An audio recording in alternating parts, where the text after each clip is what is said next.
pour poursuivre, nous avons en ligne Dr Hodayes, économiste et présidente de l'Union des femmes investisseurs arabes. Bonsoir docteur. Bonsoir Nelly, comment ça va? Ça va bien, merci. Alors, dites-nous, docteur, comme on le voit, aujourd'hui on parle essentiellement de coopération entre l'Égypte et l'Afrique, surtout dans le domaine médical. Mais je sais également que dans l'Union des femmes investisseurs arabes, vous êtes étendue depuis quelques années à l'Afrique aussi. Oui, c'est tout à fait vrai.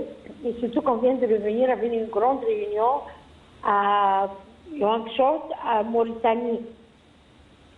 Oui. Vraiment, ils ont un grand besoin, et c'est une occasion exceptionnelle pour nous, de présenter les services, les produits, les médicaments, les docteurs, entraîner leurs médecins. Ils ont vraiment besoin de beaucoup de support sur ce niveau-là.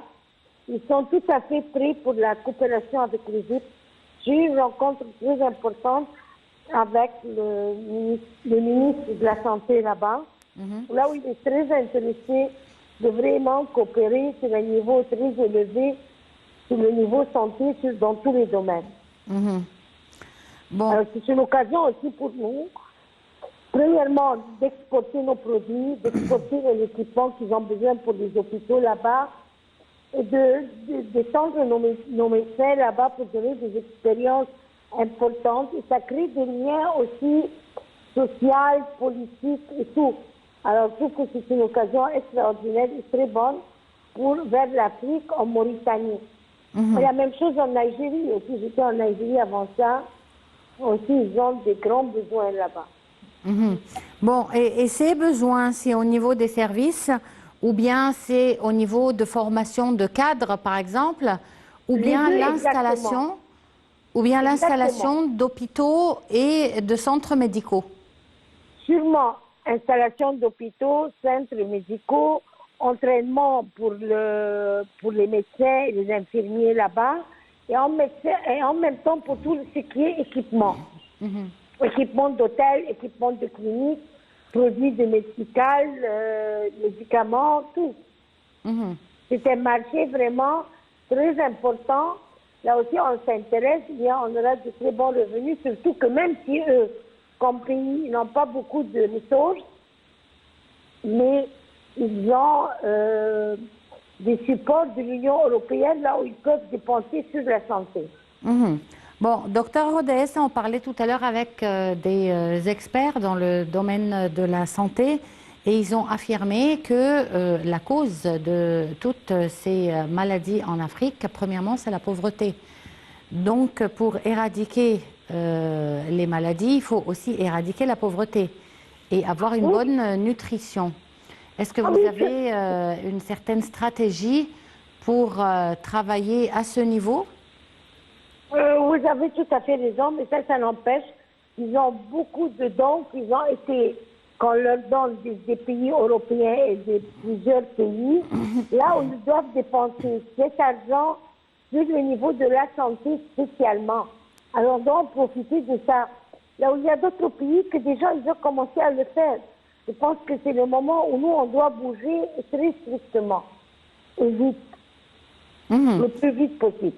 D'accord. Au niveau de la nutrition... On perd des chances de présent.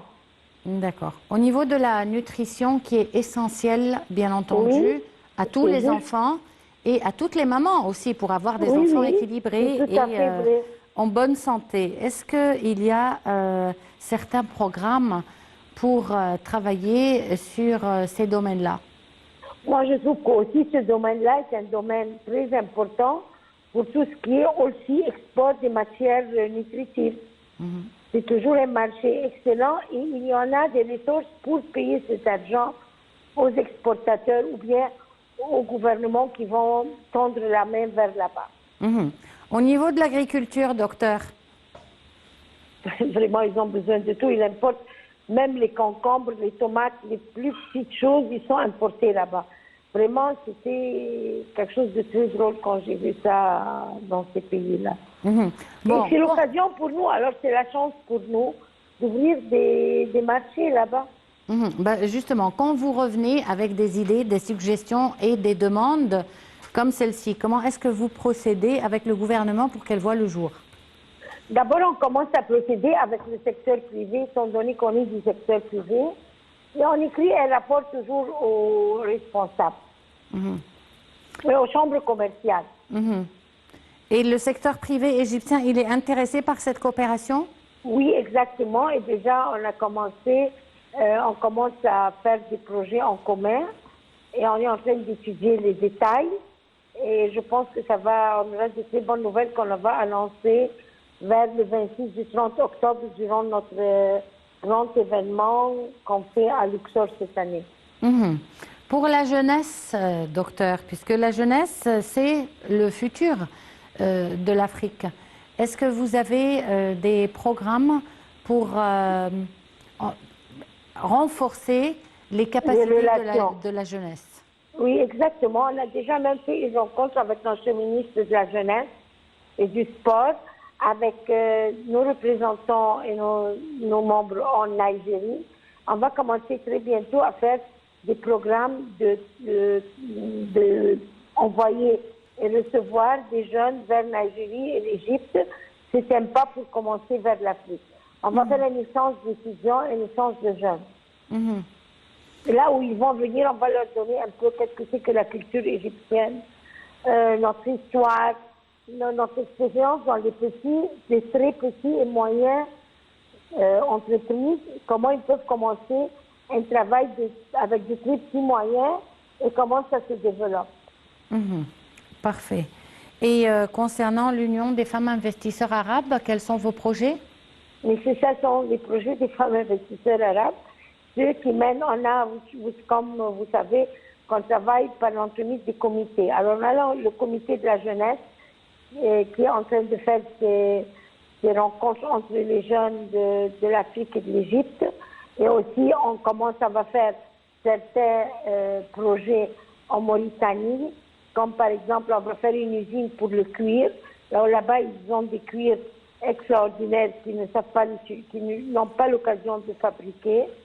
On va faire aussi une autre usine pour assembler les télévisions.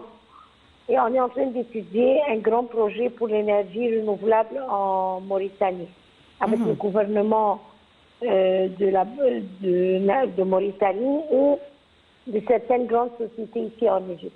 Parfait. Et vice-versa, docteur, comment est-ce que l'Égypte pourrait bénéficier de l'expertise, parce que certainement il y a une expertise dans certains domaines de l'Afrique, en Égypte? En Afrique, on va en profiter beaucoup des matières premières, surtout qu'ils ont. Et c'est là qu'on va commencer. Eux, ils ont les matières premières. Et par exemple, il y a des pays où il y a des ressources très importantes, comme par exemple des poissons, et comme Mauritanie, comme je viens de dire, ils ont beaucoup de poissons là-bas. Comment essayer de faire la transformation de la pêche là-bas, de la faire plus d'une façon plus modernisée, avec les expertises d'Égypte, et ensuite les exporter vers d'autres pays. Donc c'est surtout au niveau de l'import-export? Apport-export, oui, c'est ça. Docteur Hoda Essa, vous êtes économiste et présidente de l'Union des femmes investisseurs arabes. Je vous remercie beaucoup pour cette intervention. Une petite pause et on se retrouve tout de suite après. Oui, merci, au revoir.